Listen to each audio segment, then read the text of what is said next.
Well, greetings, everyone. I have the top of the hour, so we'll go ahead and get started with today's webinar. I'm Greg Freeby, the Executive Director of the American Segmental Bridge Institute, and I want to thank you for joining us for today's monthly webinar.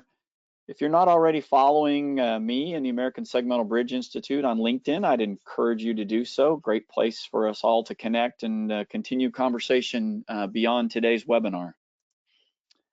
Hopefully you're here for the April webinar on incremental launching of concrete segmental bridges. I'll be introducing our speaker here in just a minute, Mr. Ben Soule with Sistra IBT. But first we'll do some housekeeping and a few announcements.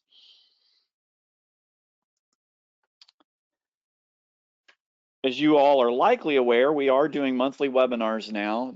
They're on the last Wednesday of every month. You can sort of put this in the back of your mind as Webinar Wednesday. Registration is usually open at least a month before the webinar, and if you miss the webinar, the recordings are available from the past webinars on the ASBI website at the same place where you register. Our May webinar is already up and ready for your registration. It's going to be on electrically isolated tendons for a pilot project that was done in Kemah, Texas. Jordan Sessa with Structural Technologies will be leading that discussion. It's a great opportunity to gain some more information. If you're already familiar with electrically isolated tendons, a great opportunity to learn some more about them or get a first introduction to them either way. Great new technologies that we have available to us. Also want to make you aware that the American Segmental Bridge Institute's annual convention and committee meetings will be at the Westin La Paloma Resort and Spa in Tucson, Arizona, November 5th through 8th. Registration is not open just yet on the ASBI website, but we expect probably by next month we will have that available. But go ahead and write that on your calendar so you have a placeholder and plan to join us in Tucson, where you'll see much more technical programs like the one you see here today, but also some great opportunities for networking and to visit with over 30 vendors in our exhibit hall who help provide products and services to the segmental bridge industry. Want to make you aware of a new ASBI publication that's available on the website. This is an update to our durability survey, the durability report as we like to call it also. This just looks at the National Bridge Inspection Database of the inventory of segmental bridges to sort of assess their performance over time. We look at the NBI data in terms of the condition ratings over time and have quite a write-up about how well they're performing. And the answer is they're actually performing very well. We're very pleased to see the data supports the idea that we all sort of knew intuitively that a segmental bridge was going to be a very durable structure. The data certainly supports that. And again, this publication is available as a free electronic download from the ASBI website under the Publications tab. So some quick instructions on our webinar if you've not joined us for a monthly webinar before. If you lose your connection, you can rejoin with the webinar link you have. You'll be kicked out, I will say temporarily, but you should be able to join right back. So if you've lost your Wi-Fi connection or something, you will miss content while you're gone. So it's important that you get logged back in because we are required to log attendance and a minimum attendance in the session in order to be issuing certificates of attendance. With regard to those certificates of attendance, please allow us a week to get those to you. You'll get them by email. We have to go in and kind of evaluate, make sure everybody had the proper time in the session and that we also have the other information gathered appropriately to issue certificates. At the end of today's session, we will have an opportunity for you all as the audience to contribute through our question and answer. The way this works is because everybody's on mute, we don't have a facility to handle over 150 microphones. So you have an opportunity in your little dashboard from the go-to where there should be a little pane that says questions, and you click that little radio button, the little pull down button, and you'll have a space where you can type in your question and then just hit enter. And don't feel like you need to wait until the end of the session to submit questions. You're welcome to submit those during the presentation. If you're working from a mobile device, you should have a similar little icon, a little question mark where you can type in your question and then submit it. Our Q&A moderator then will collect all the questions and we'll do a little session at the end. This is an obligatory slide that we needed to provide to show that we are meeting RCEP's requirements for continuing education program. That's the avenue through which you will be getting your certificate. Will have an RCEP certified program. Our Q&A moderator, I will go ahead and introduce now, so I don't have to introduce him at the end of the session, is Mr. Wade Bonson. He's Vice President and Director of Operations at FIG Bridge Inspection. He's been an integral part of the construction and design community for segmental bridges for over 25 years. He's worked on a number of projects throughout the United States, as is sort of evidenced by the last bullet there, where you see he's registered professional engineer in 10 different states. That's what happens when you work in a lot of different states. So Wade will be leading then our Q&A at the end of the session today. So our speaker today, Mr. Ben Soule, is the Technical Director with Sistra International Bridge Technologies. He's going to be talking to us today about incremental launching of concrete segmental bridges. This is a topic that I have sort of a personal passion about, because you'll see from Ben's presentation today, we've had really limited use of this technology in the United States, and I think there's great opportunities to utilize it. I think predominantly we've not chosen to use it because it's just not a tool in our toolbox. A lot of designers aren't aware of it. So hopefully by today's presentation, you'll get some awareness and be able to consider this technology for your future projects. Ben also has over 25 years designing segmental bridges. He started with J. Mueller International, and then he's been with International Bridge Technologies since 2002. And then their acquisition by Sistra International. So he's again been involved with the American Segmental Bridge Institute for decades, is often called upon to help present at some of our monthly webinars, and also is a participant in our construction practices seminar. So with that, I'm going to turn over to Ben. All right. Sharing. Yep. You should get a little notice here in just a second. There you are. All right, and let me just, okay. Well, thanks very much for that introduction, Greg. I appreciate it, particularly appreciate the totally accurate and up-to-date headshot that I used there. It's getting a little embarrassing. I should probably update that. So today we're going to talk about design and construction of incrementally launched bridges. And just a little preview of what we're going to go over today. So these are the major topics. An overview, what is this? What are we talking about here today in the big picture? Then transition to construction, looking at the parts and pieces, the mechanics of how this works, the equipment you need to get this done. Then turn to design. What are the impacts of design on design for this particular construction method? How do you optimize it? And applicability. When is this type of construction a good idea? So starting with a general overview, this is an incrementally bridge in the middle of a launching phase. And I should probably pause right here and say that most of the pictures I have are from pretty big projects. This one here is Hudaria in Dubai. I have pictures from Third Panama Canal Crossing, from Kanakkale in Turkey. Those are major projects, and people tend to take more pictures of these big projects. It's not just for big projects. It actually has a very good home in smaller scale projects as well. It's just harder to find pictures of those. So don't be intimidated by the scale of some of these pictures. It works well on a smaller scale as well. So this is a picture of incremental launching. You can see the bridge working its way out. You see this sort of odd steel piece attached here to the end. So what's going on in that picture? Well, incremental launching is a construction technique that you see illustrated here in this schematic. The basic idea is that parts of the bridge are cast in place behind the bridge alignment. So that's what's going on here on the first couple of figures. So in the vicinity of these numbers 1 or 1 and 2 here in the second picture, those are portions of the bridge being cast. And then after they are cast, they are pushed forward along the alignment. Rinse and repeat, do this over and over until you've reached the other side.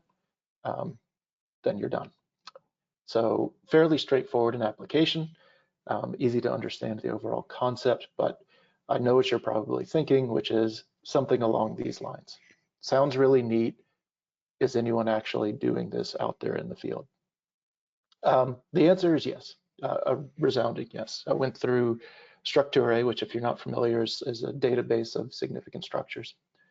Found 300 or more entries for segmental launch bridges. Most of them are outside of the US. So you see this a lot in Europe, you see a lot increasingly in the Middle East, Turkey, and in Asia. It's not without precedent though in the US. The picture you see over there on the left is the Wabash Bridge. That was built in Indiana, 1977. So for context, that's only a few years after the first segmental bridge was built in the US. This one followed close on its heels. Last time I mentioned this project in a presentation, I got questions about it, and the only answer I had was, I don't know, I was 4 years old at the time. Thought I could do a little better than that, so looked into it. Wabash Bridge, Covington, Indiana, over the Wabash River. You see some of the stats there in terms of the total length. Apparently VSL was involved. I didn't know that, but learned that and some of their early involvement here in segmental. Still in service, and I found a report about the load rating. If you're curious, it seems like the condition is still quite good. The load rating itself was less than 1. It seemed to be related to design issues for shear. Not surprisingly, the codes from 1977 haven't really kept pace with all the changes for shear, and that was really the only issue, but the condition seemed pretty good. So a little bit of the history here in the US and abroad. Another question you might have is, ASBI, segmental is right there in the name. Why am I hearing about this technique here at ASBI? Is this a segmental technique? Yes, it absolutely is. You are casting the bridge in pieces and advancing it forward. So think of the casting yard that you set up behind the abutment there, in the vicinity of that number 1 in the top. That's the casting yard. Very similar to cast in place with form travelers. Really the switch you have to flip is, in this case, the form stays still and the bridge moves, but it's very much a segmental construction technique. Another thing you might be thinking is, I've heard of this launching when it comes to steel bridges. Is this a steel technique? Is this the concrete technique? You would be right. It is used for steel. Kicking horse is an example there on the left. So a little bit of crossover between the different construction materials. Why would I advocate concrete over steel? Steel does have some advantages in terms of weight of what you're pushing and whatnot. The nice thing with concrete is that you are casting and launching the entire section.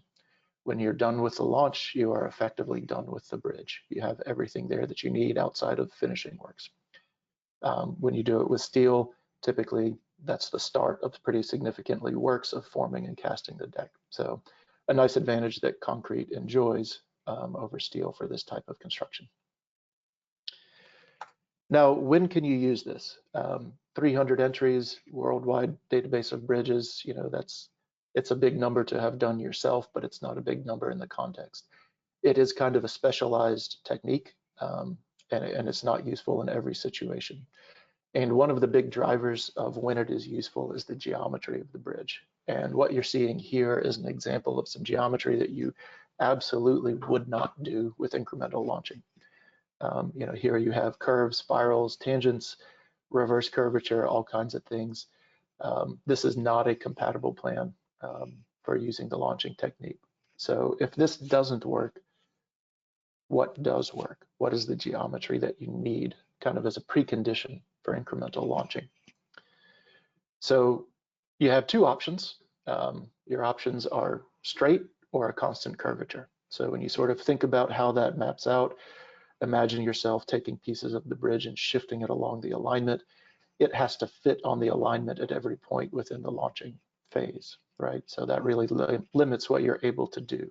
You don't want to be in a situation where you're trying to bend the bridge to get it to land on a pier in an intermediate phase. It has to be an easy, natural fit as it advances along the alignment. So straight lines, constant curvature. You can mix and match a little bit. If you happen to have, say, a curve on one end and a straight line on the other, you could try to work both ends to the middle and join those pieces together. It is one possibility. Looking at it in profile, same kind of story, right? You don't want a situation where you're trying to deform the bridge as you launch it. You want the temporary phases to match more or less the geometry of the final phase. So straight lines work, constant grade, or a constant curvature are things that you can make work.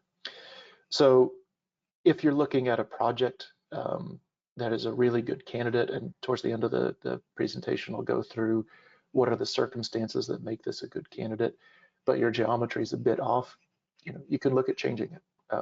If you're tweaking here and there, if you can overbuild a little bit here and there to make this work and make it the best option, of course, that's always on the table. But the geometry isn't important, and it's one of the reasons that you see, limited use. It's not possible in every situation.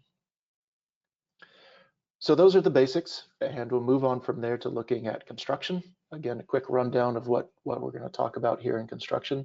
I mentioned a casting yard, so just looking at the hows and whys of the casting yard, the special considerations for this technique. Look at, I talk about moving the bridge as if that's an easy thing to do, but what's involved in moving the bridge. Reaching out to the next piers, that's primarily launching noses that you saw in that first picture. Steering it, keeping it on the line that you want, and braking. Once you're moving, you want to be able to stop, and you want to make sure you don't start unexpectedly. So a very important aspect of it. So let's start with the casting yard.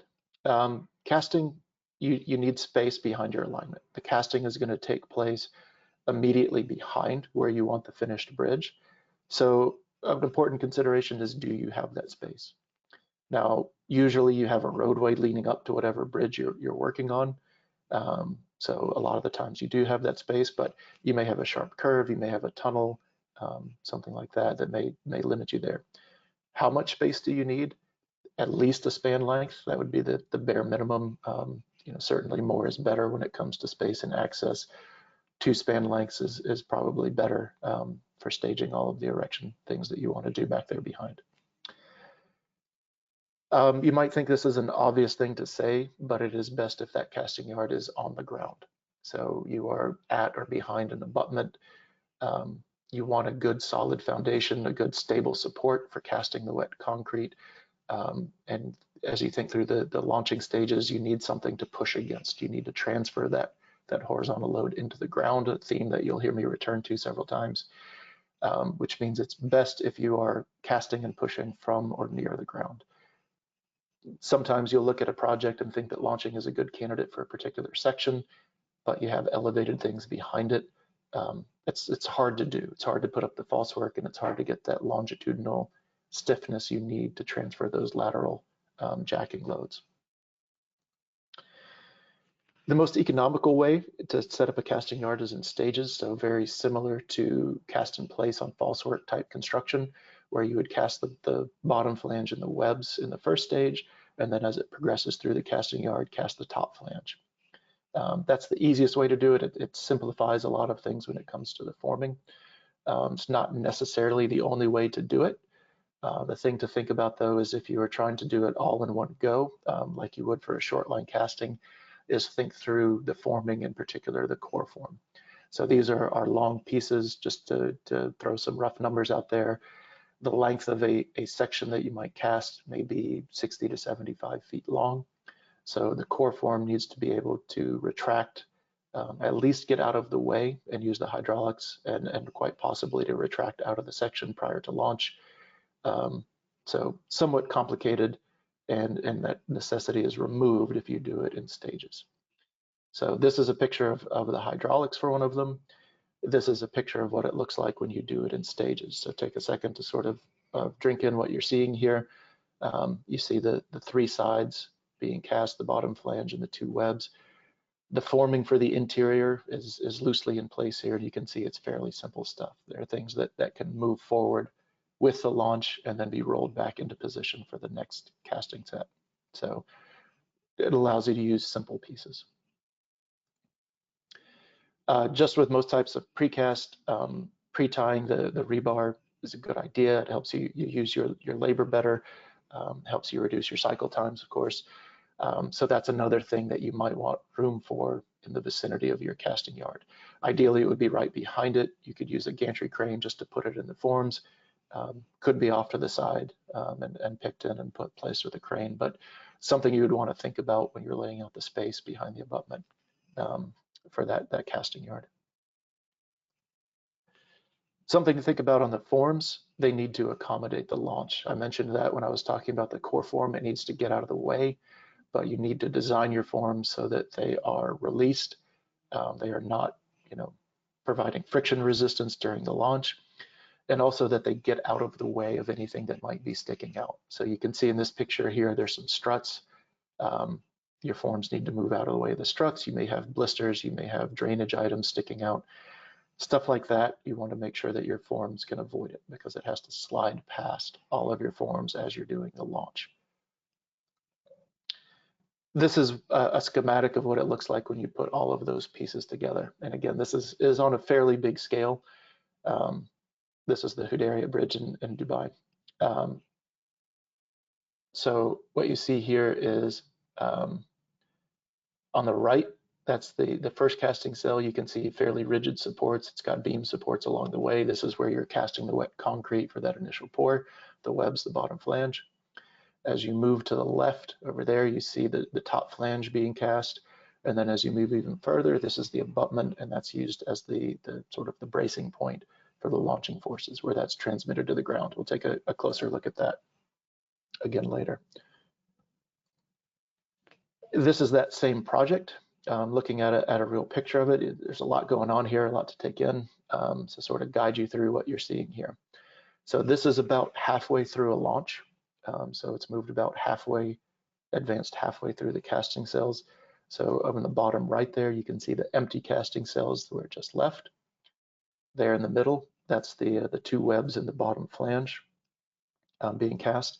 If you look carefully, you can see a lot of PT duct that's kind of casually draped around. Those are ducts that are going to be continuous into the next pour.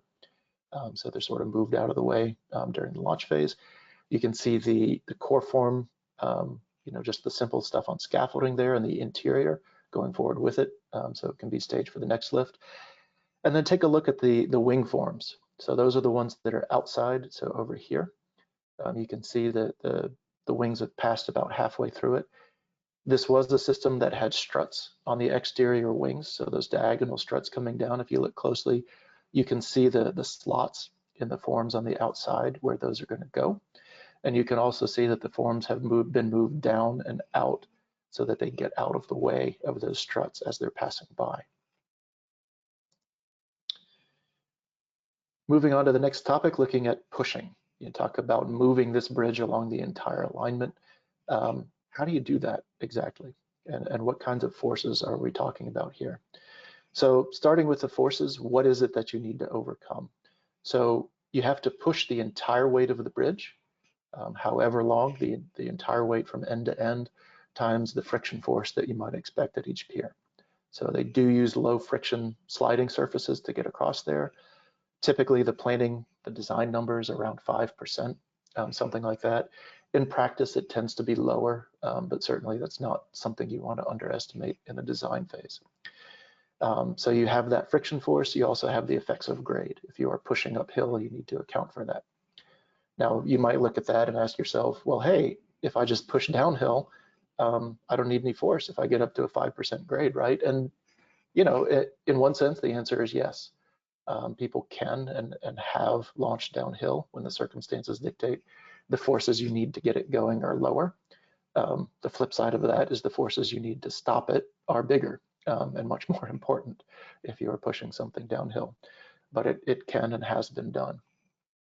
There are two ways to generate this force to move the bridge. For simplicity, pushing and pulling. So let's take a quick look at what those are. So this is a schematic of a pulling method. So in a pulling method, you are using strand jacks. You have the length of the strand that gives you the length of your launch. Over here on the left, you see the strand jack over there. It is pushing against something solid. In this case, you can see the abutment, much like the schematics I showed earlier. The strands run the length of the launch, and they connect to a frame at the end that is pushing the bridge from behind. So the strand jacks, just as you would normally think of, just cycle through the tendon, pulling it the entire length, a few feet at a time as you cycle through the strand jack. So that's a good way to get the length of the launch, which, if you're wondering what is the length of a launch, again, on the order of, say, 60 to 75 feet is a reasonable number for a concrete launching. So that's the pulling method. And here's some pictures of that. So over on the left, these are the jacks. You can see the strand jacks there up at the top of those blue frames. That's pushing against the abutment. This is just setting up before launching has started. Once launching is going, the bridge will be just above these jacks. So constantly there as you're launching the entire thing above these jacks. The right-hand side is the opposite end. So if you look towards the bottom, you can see what are effectively the dead ends and the strands coming out of the dead ends. So those are just wedged in and never move. And then you see an example of the frame that is kind of pushing from the back as those strands are shortened. So that's pulling. The other method is pushing. With pushing, you're using a hydraulic jack, just a hydraulic cylinder to move the bridge along. Now, you might be thinking most of the hydraulic jacks I've seen have a stroke that is, call it 5 feet or less. So how do you take a 5-foot stroke and turn that into a 75-foot launch? That's really a good question for how to use hydraulic jacks. What you see here is one method, kind of a pancaking method, where the hydraulic jack is used to, you have hydraulic jacks in the vertical direction. You pick the bridge up slightly at the jacking location to transfer the weight to the paddle that is being moved by the hydraulics. It's then pushed forward through the stroke of the jack, lowered onto another braking system. Jack is retracted, and you do that again. So you just cycle through the stroke of the jack over and over. This is a technique that obviously, the heavier the bridge, the harder this is to do. So certainly something to keep in mind when it comes to that. It works better on smaller scale bridges. Here's an example from the Panama Canal Bridge of a kind of a fancier method. It's a sort of a crawler method where you have multiple hydraulic jacks that are able to crawl along a track and push the bridge forward. So here you can see you have sort of 3 setups.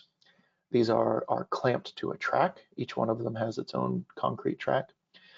The hydraulics in white push the bridge forward, and then they are staggered and released. The blue parts are used to crawl forward and then clamp back onto the concrete tracks, transfer the load to those, and then repeat. So it's a cycle of pushing forward with the hydraulics, staging the releases, crawling the jacks forward, and then doing that cycle again. So this is a picture of what those jacks look like sort of at the beginning. This is at the very beginning of the track towards the rear. And then these are pictures of what it looks like at the end. So they have sort of crawled their way along these entire tracks to push the bridge forward. And then the bottom right, this is really at the end of that cycle. You can see the center one has been released and is crawling backwards. The 2 outer ones are holding the bridge in position at the end of the launch cycle.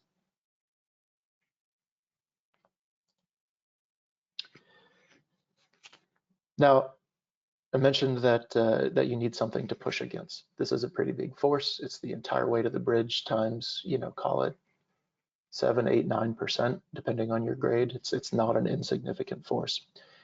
You need something to push against. So that's an important consideration in the design of your overall system. You need to find that location that you're going to push against. The abutment is the obvious choice, as you see here in these schematics, but again, part of just laying out the whole system is your ability to transfer that jacking force into the ground.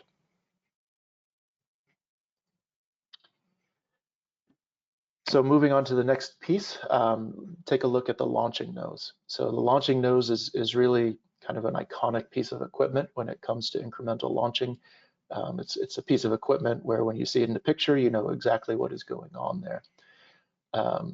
So fairly easy to grasp in concept what is going on with the launching nose, but let's take a good look at it in a little bit more detail of what this is doing, why it's there, and how it's put together. So how long are they to begin with? Usually on the order of half a span. So launch cycles are typically about half of a span length. So if you're paying close attention, that means that typical spans are 120 to 175 or so feet. So the launching noses are about half of that, and you would launch half a span at a time. So they are a substantial piece of steel, as you can tell from that previous picture. You know, it's a lot of steel there. The nice thing is that they are simple steel, dumb steel for the most part. As erection equipment goes, they're very straightforward. They have a force to carry, and you design for that force, and that's it. You don't have a whole lot of moving parts. You don't have a whole lot of complexity in using or operating it. The nice thing about them too, and you see this in Europe and Turkey, is that if you start using this construction method, they're very easy to reuse. There are different ways to mount them on different cross sections, and they can be reused for different applications. Why do we use them? We use them to reduce the moments. The bottom line there is that the launching nose is a whole lot lighter than the concrete section, as you might imagine.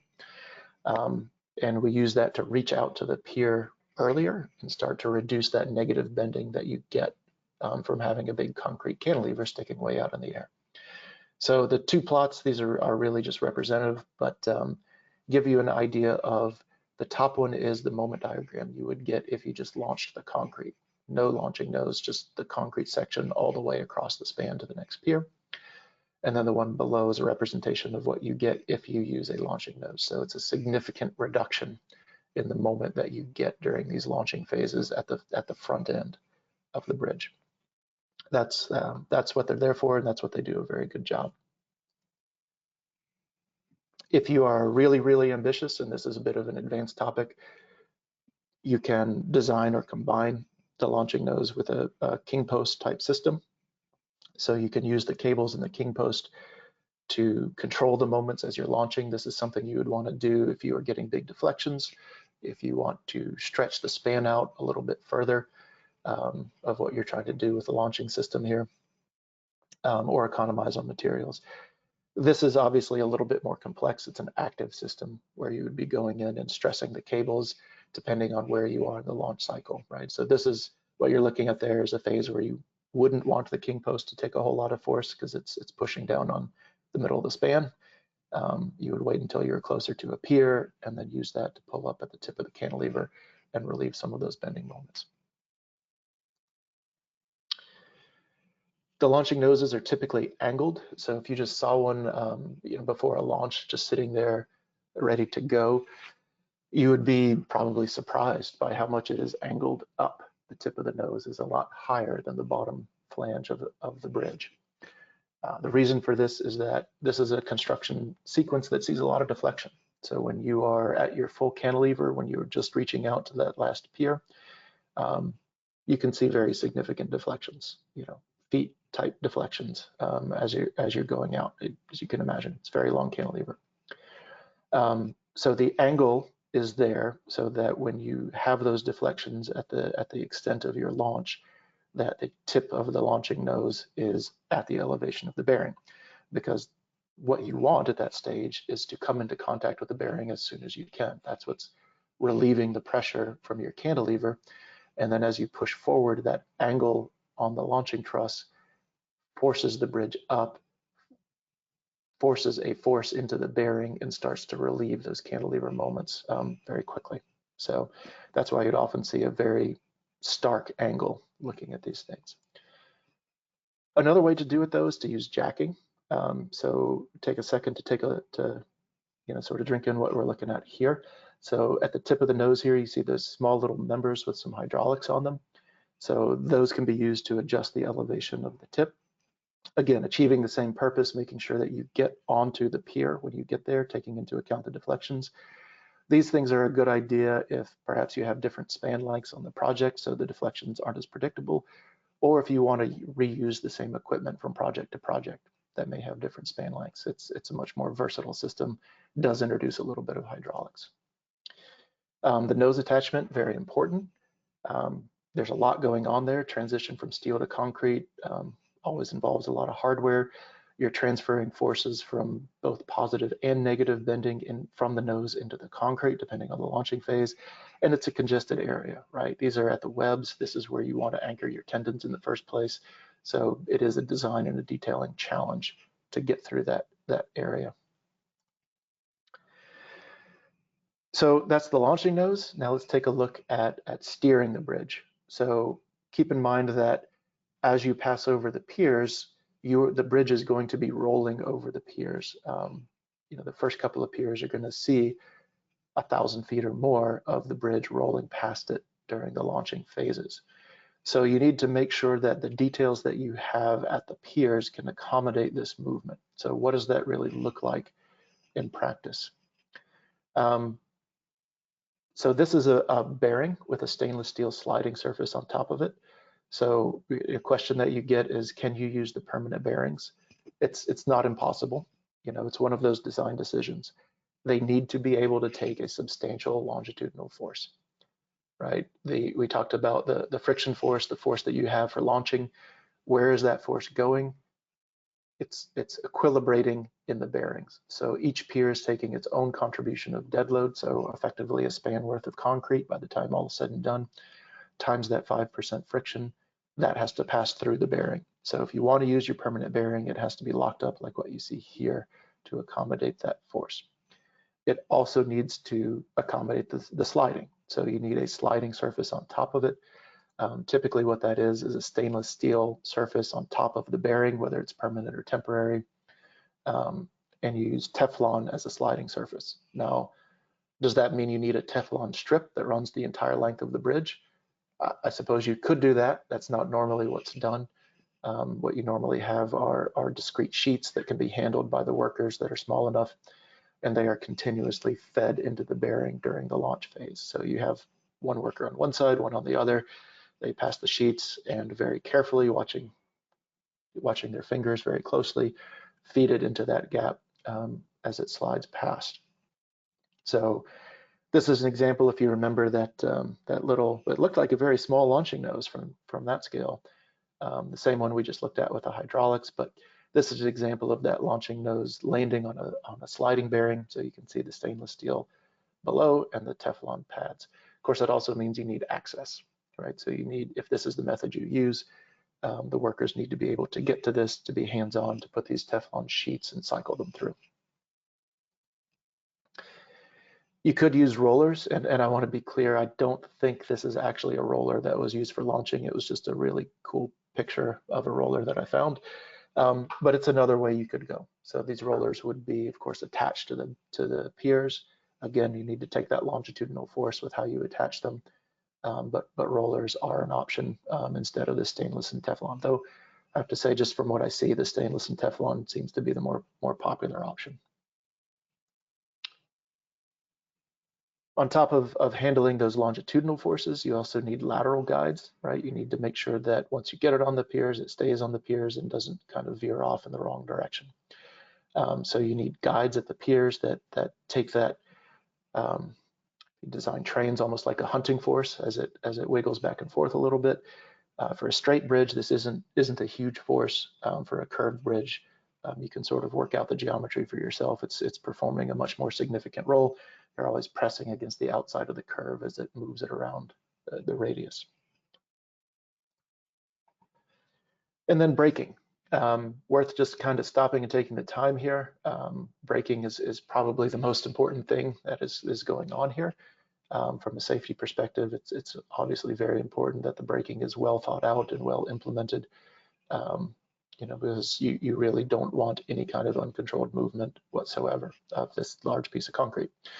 So a lot of times you'll see multiple redundant systems. You'll see systems that are engaged during launching. You'll see sort of backup systems that are engaged when you stop launching, but absolutely something that needs a lot of thought. You know, an auxiliary braking system, an emergency brake, very good idea. Make sure that that is planned out, that all of the details and the controls and all of those things are well established. You know, you just really don't want any uncontrolled movement of this bridge whatsoever. If it does start to move, it's quite hard to stop. So that needs to be thoroughly engineered. Obviously, I'm stressing it quite a bit. And this is an example of a something that was engaged at the end of a launch cycle. So things like shear keys, things like engaging this notch that you see here, good idea. They tend to be a lot more robust and more fail-safe than friction type connections.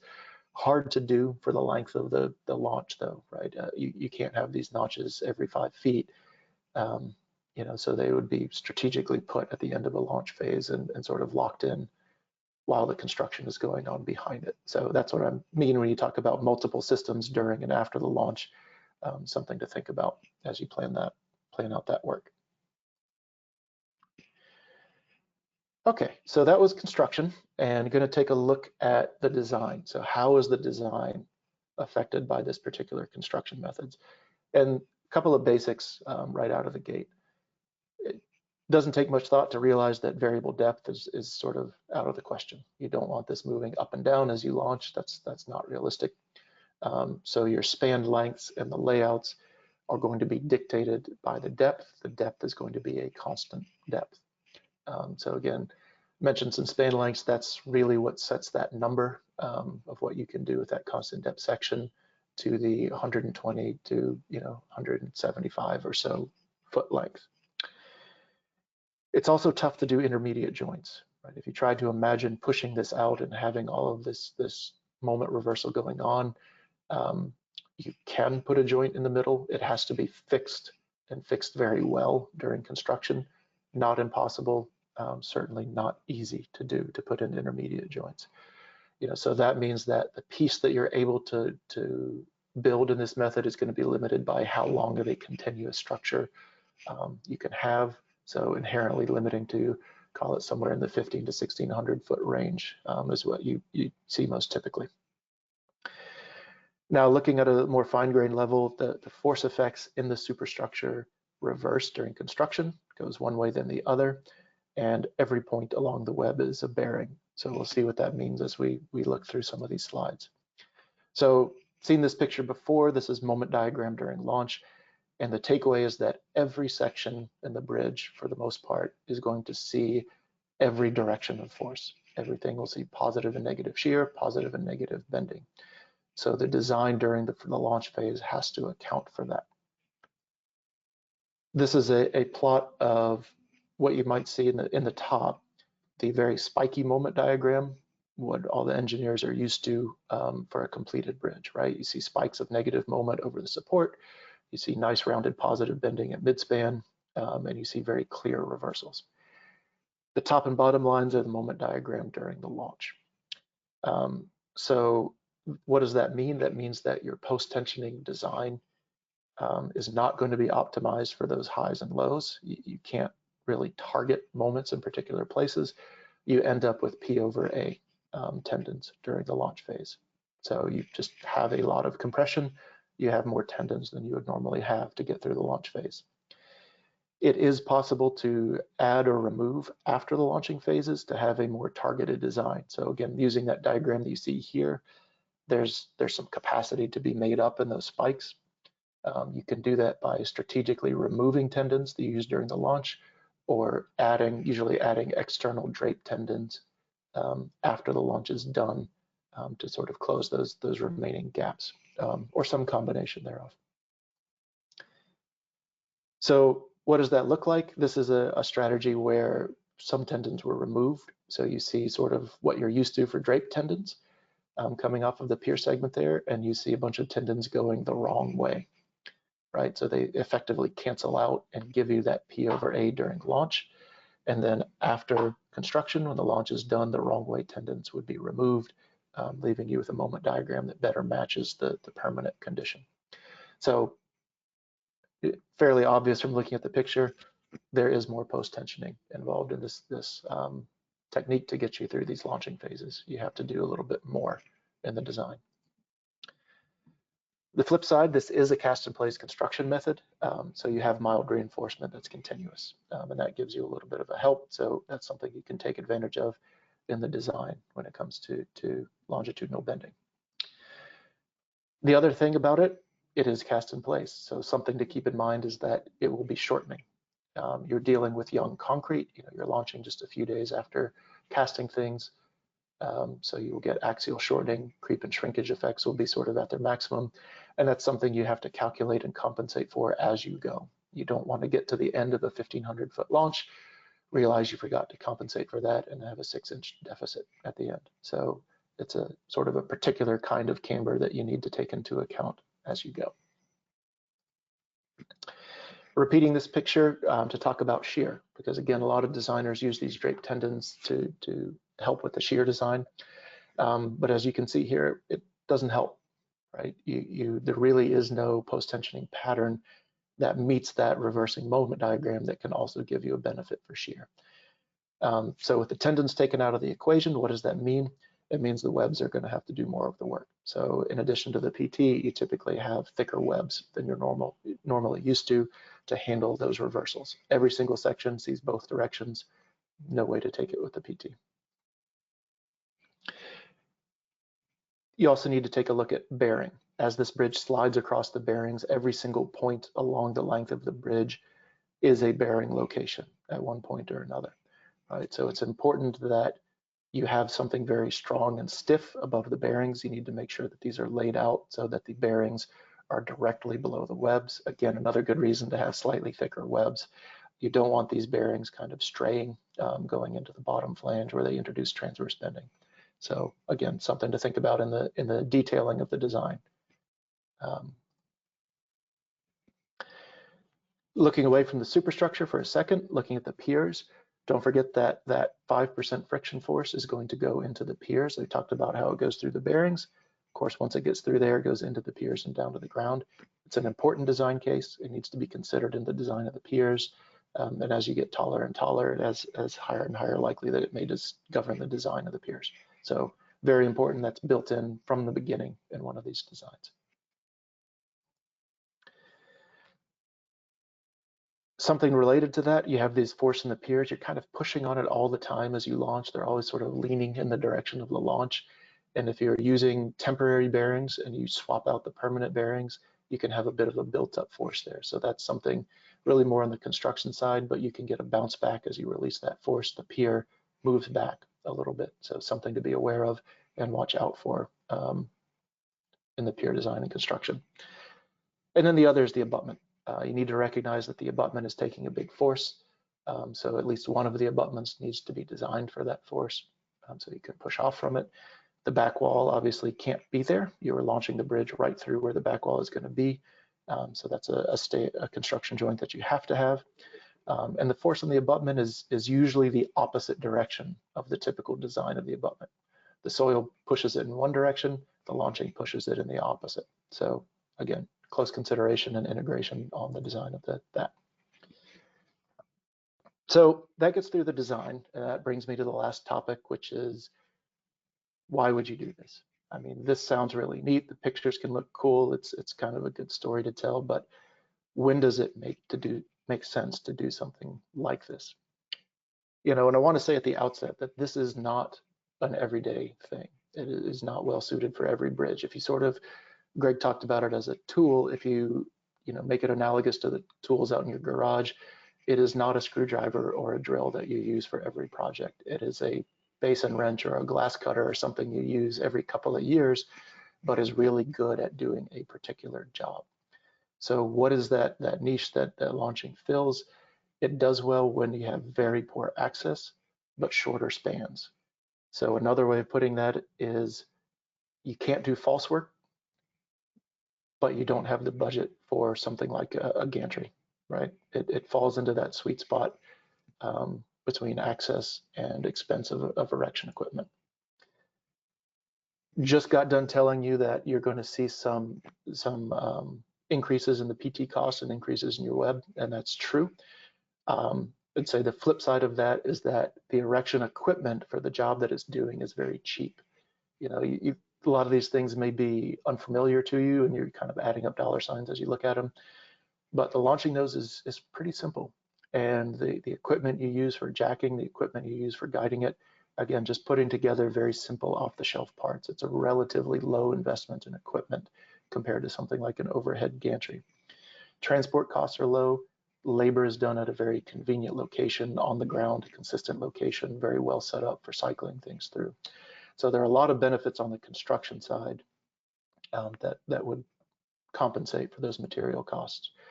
So some examples of those circumstances where you might look at something like this: water crossings, particularly shallow water where you don't have very good crane access to maybe set beams. You can't do false work. Maybe it's environmentally restricted, but it's not of the scale where you would want to invest in a gantry. So that's an example of a good situation. Things like railroads, rail yards, where you don't have access to the ground, you don't have the money for a gantry. Same thing with highways, situations where the access is poor. You're kind of getting the idea here, I'm sure. Looking at deep valleys, crossing valleys, environmentally sensitive areas, places where you can't put up false work or don't want to put up false work. It's a good option. Very, very limited construction footprint, which is nice for a lot of situations. And it can be good for low clearance.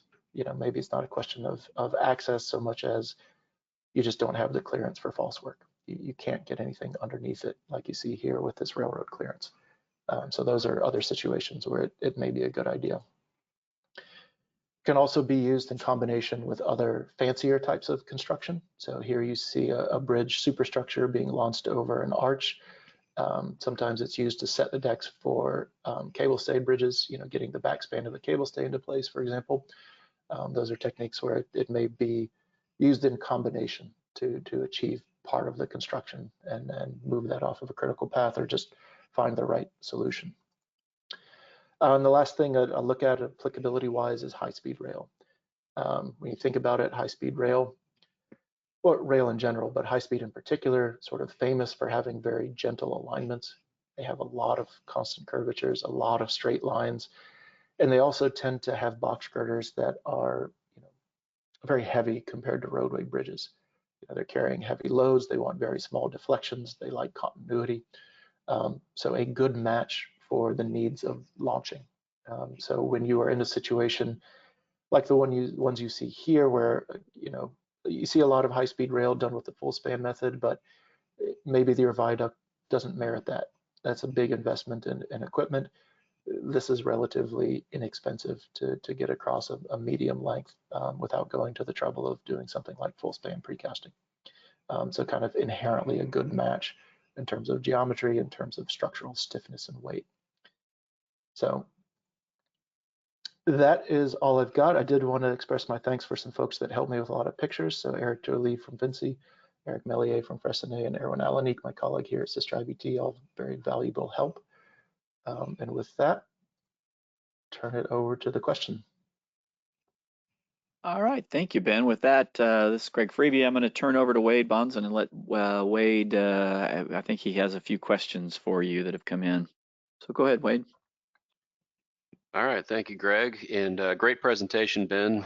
Very interesting, and man, some of those construction details are, I think, something that a lot of us probably aren't very familiar with. So really good information.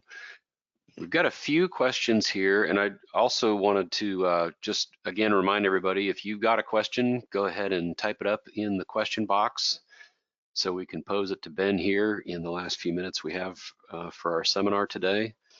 A couple quick questions, I think related back to some of those casting photographs that you had. There was one, the bridge that you were showing as an example for casting. It looked like maybe the bottom slab and webs were placed first, and then a launch was done, and then the top slab was placed. Yep, let me see if I can find that picture here. Let's see, it wasn't that picture. Let me back up just a bit more. Yeah, you're in the right location pretty much. I don't remember which slide it was, but. It was the one there. where you're talking about the formwork that had the that had to move Yep, down and away for the struts. Yeah, there you go. yep. So yeah, that's exactly right. So the U-shaped section, the partial pour there, is being launched. I mean, right, by necessity, it has to. It's being launched along with the rest of the section because it's integral with it. It is sitting on, talked about this is basically sitting on the ground or equivalent. You have very good continuous support the entire way. So it's the pushing in this case, it's a little hard to see in this picture, is being done from behind that partially cast section. But yeah, that U section is being pushed along with the rest of it, and the force is being applied at the back of the U section. Fascinating. Is that entire casting system one span length, or is a span length the bottom portion cast with another span length being the top deck cast? Do you know? Yeah, so this was sort of the casting cells were half a span. So this was a 55 meter spans, 27 meter thereabouts casting cells. So you see 27 meters worth of U section there. And then heading over to the left is, the most recent cast was 27 meters worth of top flange. So together it gave you the half span. So it would be cycled through, every launch would be half a span. And then you would build half a span of top slab, half a span of U section back behind it. Excellent. Okay, great. Just a couple slides after that, you had a picture of a clamping system that was being used, I think, to push with the blue clamping systems. These guys. Yeah. Right. So are those clamps connected to those vertical push walls with like through sleeves or bolted somehow, or are they a friction connection? These were a friction connection. Oh, Yeah, so as you imagine, they're cycling through the movement fairly often. It was going through a launch phase of struggling to remember, but 20 to 25 meters, and maybe you get a meter or so stroke out of these jacks. So they're going through a lot of cycles during the jacking phase. Kind of hard to have a positive connection system as you go. So they were clamped. It did have a separate emergency braking system, and as you can see, it was a redundant system with all these clamps. This is just personal preference. I don't love friction systems, but sometimes when you're moving, they're a bit of a necessary thing. interesting. All right. Got a couple other questions here. Does this erection technique introduce, let's see, wait a minute, I lost my window moved. Hang on a second. Does this erection technique introduce residual long-term compression into the superstructure and residual long-term horizontal shear into the piers? Yeah, so it's a fair question. It can a little bit. I had a slide in here. I was talking about the bounce back of the piers. Usually you see a bit of a shift as you set the final piers. Most people don't really want to do the launching on the permanent bearings. As you can imagine, it's a bit of a risk for the permanent bearings, and you don't want to damage those and have to replace them. So more common than not, you see a launching bearing, something pretty robust, and then you see the permanent bearing swapped out. And through that process, you relieve those built-in forces in the pier and in the superstructure. As an axial force, it's not, if you were to carry it through the design, it's not really, well, to be brief, it's not that big of a deal. It could matter a bit to the piers, so that's something you would want to pay attention to if that's significant for the design of the piers, to make sure that it gets released as part of that finishing process. All right, another design-related question here. Is the concept of partially pre-stressed concrete ever considered during the launching phase, with then the final completed structure then being checked as a fully pre-stressed concrete system? Boy, that's more of a matter of definition, right? I mean, you certainly have post-tensioning. You have active post-tensioning the entire time.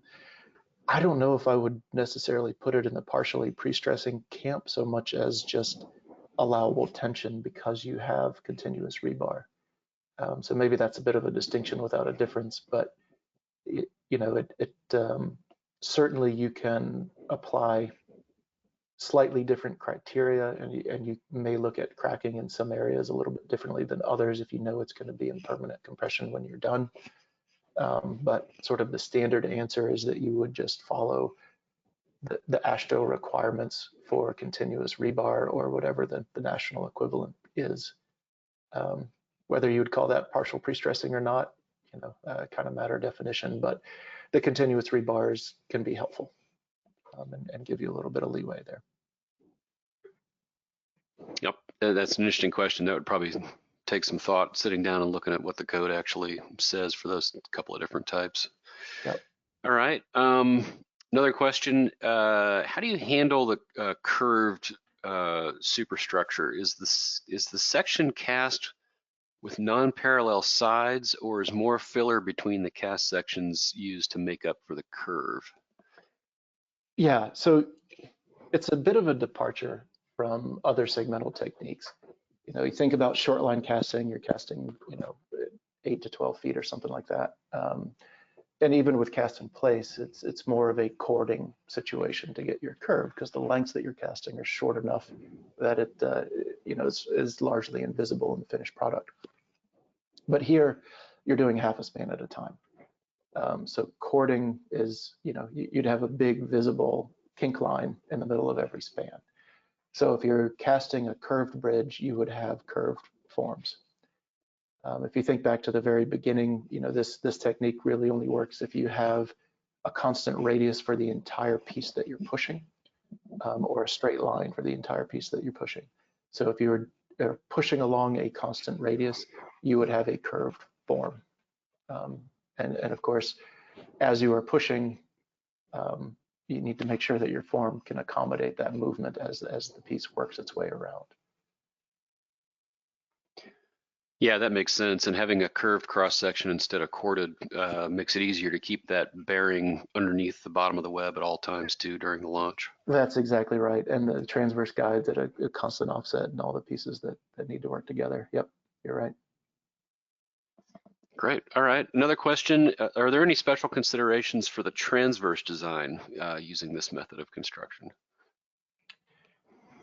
Not particularly. The only one that I would say is a special transverse design for this, I touched on as we were talking, is the bearing locations. That is absolutely essential. You want a good bearing surface under the webs, and you don't want that to drift off anywhere. Other than that, top flange, it really is largely unaffected, other than what you might think of as the normal process of integrating your longitudinal and transverse PT. Longitudinal PT is, for most of the people on the call, going to be a little bit different from what they're used to, but the principles of it are nothing special. Just the thing to watch are the bearings underneath and making sure they have a good home. Yeah, it would be interesting to certainly look at the cross section where the bearings are, providing that reaction during the launch. I'm wondering if that might affect the demand, if you will, in the deck transversely during that temporary phase. It'd be something to look at in more detail. Yeah. Typically those kinds of bearing locations are at, big diaphragm segments where we yeah, a little bit different. That's just what I was going to say. Is yeah. You can't count on a diaphragm to help you, right? You have to make it work with your typical Yep. section, which is why they've got to be right under the web. And you don't really want a lot of torsion because you don't have a diaphragm to help you. But the flip side of that is if you want to do permanent and temporary bearings, you're kind of well set up to do the normal thing of having them, when you install them, you have the room to the inside to put them in their typical position under a diaphragm once you're done. Great. All right. Another question: how do we treat the joints between two portions of the superstructure during construction? And I think what they're referring to here is the vertical joints between each, sort of half span that's being cast. And and also, how do we handle the continuity of the longitudinal PT across those areas? Yeah, those are good questions. I'll go back to that same picture here. I'll get to it. I'll do the slideshow on this one so you can see a little bit better. So kind of taking that in two parts. When you look at the joints, it is like any construction joint for cast and place segmental, right? It's so depending on what the design dictates and what your local specs dictate, but you have continuous rebar. You can see, the rebar sticking out over here for the U section, up here for the top flange. So you have the rebar for continuity. Typically, you would have some kind of roughening, retarder, whatever you might do to get the roughened surface on there. Treat it like you would treat any construction joint on the job, whatever your specs may be. Post-tensioning, though, is a little trickier. And you can see the solution they implemented here, and I'll kind of point to them here. But if you look here, these are tendons that are going to be continuous into the top flange for the next pour. So they had to be installed and sort of moved out of the way. And as you look through this scene here, you'll see that repeated several times. So, you see the ducts for these draped over here, same for the opposite wing. And then you can see some of these tendons sort of moved out of the way. So then once the launch is over, they would be peeled back, put into the form, put in their proper position in the cage, and integrated to the next one. So you see things like this. You see things like leapfrogging tendons, where the anchors overlap a little bit, kind of similar to balanced cantilever construction in some ways. Occasionally you see couplers at the face too. It's you can understand why that would be interesting for this type of construction. So a variety of strategies, but yes, it does need to be well thought through of how to get that continuity of the post-tensioning across the joints. Great. Yeah, that's a great illustration of those concepts there in the picture. All right, one more question. In terms of the project construction time, how does incremental launching compare to, say, cast in place or precast segmental methods? Yeah, boy, I wish I was better prepared for this question. A little bit of a guess, right? But if you think through the parts and pieces, the launch itself doesn't take very long. On the order of a day to get through a launch if you're up and running and doing things well. So the time that you have is the time that you need for casting and obviously a little bit of curing. You don't just pour and push 4 hours later. So a well-organized machine, if you are pre-tying cages, if you have a very efficient system for lifting them into place, all your details are really well thought out. Really, your restriction is putting that together, pouring it, and getting enough strength to launch. A cycle that could be as short as a few days, and then a day for the launch if you're really aggressive. Of course, you don't have to. So if I had to throw a round number at it, I would probably say about 5 to 7 days for half a span to do the casting cycle and launch and start in on the next one. Yeah, I was just thinking the same thing as you were going through all those thoughts. It seems like that would be a pretty reasonable expectation once you've gotten over the learning curve. Yeah. Similar to that, did you see any examples where there was almost like I'll call it a short line casting kind of a system where you're only casting, 10 or 15 feet of the bridge deck or the bridge superstructure at a time and then pushing it? In other words, short cast, short push type of a method? I have not. I've flipped through a bunch of pictures of these, and I've never seen it. And my suspicion is that it just has to do with the timing, that you don't want to wait for things to cure that often. You'd rather take a big bite, and use that time for a longer chunk. Great. Well, that concludes our questions. So very much appreciated, Ben and Greg. I'll turn it back over to you. All right, great. Well, thank you, Ben. Great presentation and a great Q&A here session. So thank you, Wade, for that, and appreciate everybody sort of hanging with us. We ran a little bit long, but maybe you all have become accustomed to that. Again, if you have any questions about today's webinar or comments you want to offer back, you can hit this email address that goes to me as well as a number of other folks. And again, just a quick reminder to follow us on LinkedIn. You'll see sort of advanced information about upcoming webinars and other events on LinkedIn, in addition to our website. But there's also be some educational posts you'll see on LinkedIn. So again, Ben, our thanks to you today for your time and entertaining us and educating us about incremental launching. And with that, then we will close the webinar. Thanks, everybody. All right. Thank you, Greg. Take care.